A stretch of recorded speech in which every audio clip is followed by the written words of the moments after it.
My educational channel విద్యా ఉద్యోగ సమాచారానికి స్వాగతం. Daily GK and current affairs ఇవాళ 151 వీడియో మీ ముందుంది. చాలా ఇంపార్టెంట్ ప్రశ్నలు ఈరోజు కూడా అందించడం జరుగుతుంది. మరి ఛానల్ని సబ్స్క్రైబ్ చేసుకొని ఇలాంటి important general awareness, general knowledge questions అయితే మీరు పొందండి. వీడియోని లైక్ చేయండి. క్వశ్చన్ నెంబర్ 1, మన దేశంలో మడ అడవులు ఏ రాష్ట్రంలో ఉన్నాయి?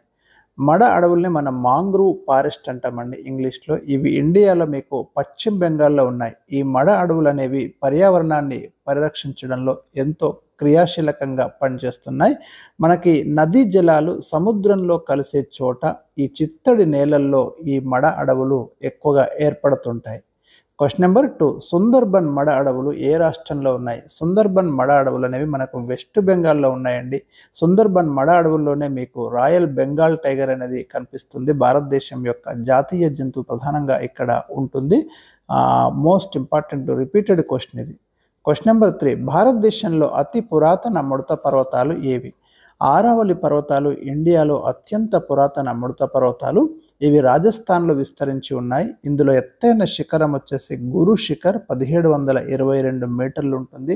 మీకు ఆరావళి పర్వతాలలోని అబూ శిఖరం వద్ద దిల్వారా టెంపుల్స్ ఉంటాయండి. జైన మతానికి చెందిన ఈ టెంపుల్స్ అయితే చాలా ఇంపార్టెంట్. క్వశ్చన్ నెంబర్ 4, ప్రముఖ వేసవి విడిది ఊటీ ఏ రాష్ట్రంలో ఉంది? ఊటీని మనం ఉదక మండలం అంటాము. తమిళనాడులోని నీలగిరి కొండలలో మీకు ఊటీ ఉంది.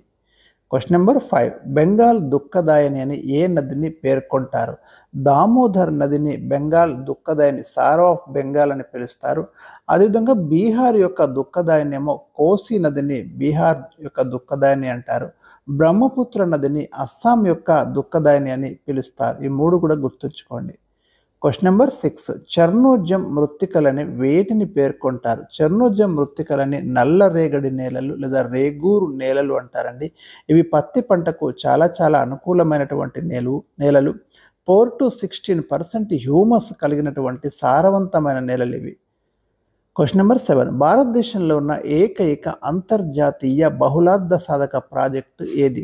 కోసి ప్రాజెక్ట్ అంది. ఈ కోసి ప్రాజెక్ట్ వచ్చేసి మనకు నేపాల్లోని సన్సారి జిల్లా భీమ్నగర్ వద్ద కోసి నదిపై నిర్మించబడింది. ఇండియా నేపాల్ బార్డర్లో ఈ ప్రాజెక్ట్ అనేది నిర్మించబడింది.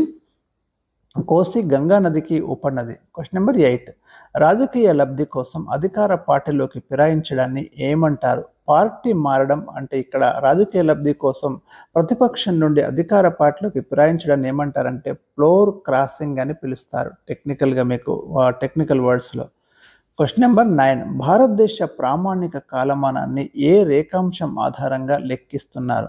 82.5 డిగ్రీల తూర్పు రేఖాంశం ఆధారంగా ఇండియా యొక్క కాలమానాన్ని లెక్కిస్తున్నారు. ఇది ఉత్తరప్రదేశ్లోని ప్రయాగరాజ్ సమీపంలోని మీర్జాపూర్ పట్టణానికి కొంచెం పశ్చిమంగా ఆంధ్రప్రదేశ్లోని కాకినాడ మీదుగా వెళ్తుంది. క్వశ్చన్ నెంబర్ 10, న్యూఢిల్లీ యొక్క ఆర్కిటెక్ట్ ఎవరు? భారతదేశంలో బ్రిటిష్ వారు నిర్మించిన నగరం న్యూఢిల్లీ అండి. దీని యొక్క ఆర్కిటెక్ట్ వచ్చేసి ఎడ్విన్ లుటిన్స్ అండి. ఇవి ఈరోజు మీకు ఇచ్చినటువంటి చాలా ముఖ్యమైనటువంటి టాప్ 10 ఇంపార్టెంట్ బిట్స్. మరికొన్ని అయితే రేపు మీకు అందించడం జరుగుతుంది. Thank you for watching. వీడియోని లైక్ చేయడం మర్చిపోకండి.